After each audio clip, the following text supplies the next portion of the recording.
Thank you, everybody. Okay, it's great to be back. I hope everybody had a great August. I did. A lot of work, little vacation, and now we're all glad and eager to be back to get the people's work done. But we will only do it if people be quiet. Okay, I want to thank Senators Durbin and Murray and Stabenow for being here. Now, over the past few months, the Senate appropriations process has been a shining example of how things should get done in Washington. These are times when people are divided. This is a closely divided chamber. But nevertheless, we can summarize the Senate's work in funding the government in one word: bipartisan. Bipartisan. Thanks to the phenomenal work of Appropriations Chair Patty Murray, who you'll hear from in a minute, and Vice Chair Susan Collins, and numerous colleagues on both sides, all 12 appropriation bills have been reported out of the committee with bipartisan support, the majority with unanimous support.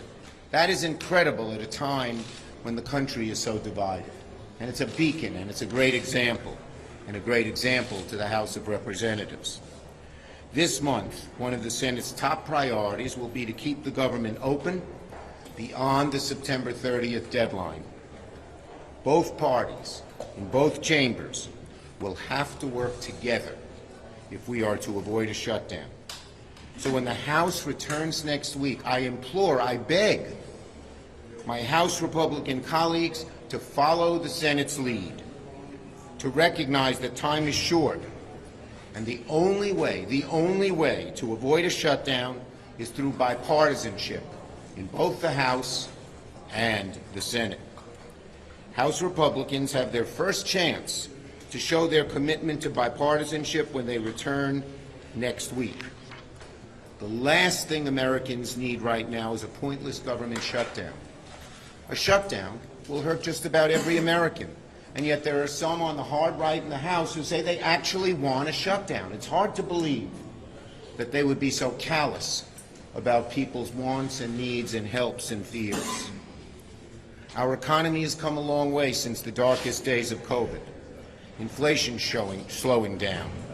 Job growth remains strong. The investments we've made through the infrastructure law, the CHIPS and Science Act, the Inflation Reduction Act are paying off with new projects, new jobs, and prices going down in so many areas, like drugs. We can't squander that all now. A shutdown is unnecessary and would harm many American families and businesses, just about everybody. But if both sides work in good faith, embrace bipartisanship as we've done in the Senate, avoid all or nothing tactics, my way or the highway tactics, which they tried to do on the debt ceiling, then there'll be no shutdown, and that'll be good news for the American people. Now, for the work ahead of us. Next week, we will take up 3 bills to start the minibus: Transportation HUD, Milcon, and Agriculture.